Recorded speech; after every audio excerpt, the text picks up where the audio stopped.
विवेक ख्याति की जो अवस्थाएं हैं उसके विषय में चर्चा करते हुए दूसरी परिभाषा इसकी जो आती है वो जो 7 प्रकार की योग प्रैक्टिस हैं, set of yoga practice, rather it is the art of living A complete life. Here is another description of the 7 stages of knowledge. जो 7 स्टेजेस ऑफ नॉलेज है उसके विषय में कहा कि शुभेच्छा, पहले तो डिवाइन डिजायर्स, जो भी इच्छाएं आती हैं उसकी वो कल्याणकारक इच्छाएं उसके मन में उभरती हैं। शुभ means auspicious, noble and divine. इच्छा मीन्स डिजायर्स और wishes. Yogi on the path of yoga always wishes for the good of others. योग में कैसी पहली प्राथमिक स्थिति आती है, जहां पहले कहा कि द्वेष ही नहीं होता, तो यहाँ कह रहे हैं कि हर एक व्यक्ति के प्रति शुभ कामना की स्टेट आती है कि हर एक व्यक्ति का भला ही चाहना, बुरा चाहने की इच्छा ही ना हो। दूसरा कहते हैं सुविचारा, तो कह रहे हैं कि one walks further on the inner path of the chakras. तो सुविचार आना शुरू हो जाते हैं, दुर्विचार, नकारात्मक विचार आने बंद हो जाते हैं। दस one overcomes the obstacles on the path with A vigilant outlook.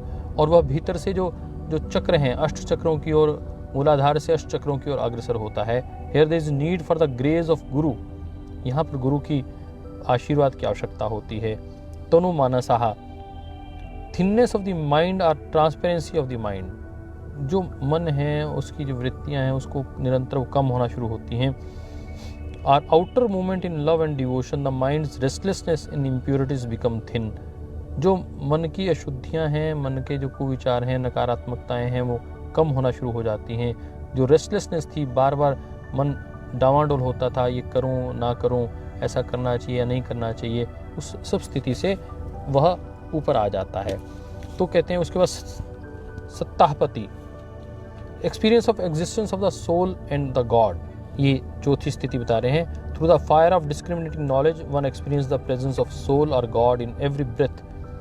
हर जब ज्ञान की वह अग्नि प्रकाशित होती है, हमारे कर्माशय जो पूर्व के कर्माशय थे नकारात्मक, वह समाप्त होना शुरू होते हैं।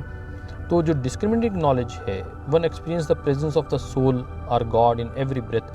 तो हर श्वास में व्यक्ति को उस परमात्मा तत्व की जानकारी होना शुरू होती है। Freedom from attachment, after attaining the fire of discriminating knowledge one is blessed with detachment and dispassion. One experiences the soul in all and everything. वो फिर ब्रह्मवंशी हो जाता है, ब्रह्म तत्व को प्रत्येक में देखता है, उसको दिखाई देता है कि I am the drop of the ocean, I am also in the ocean.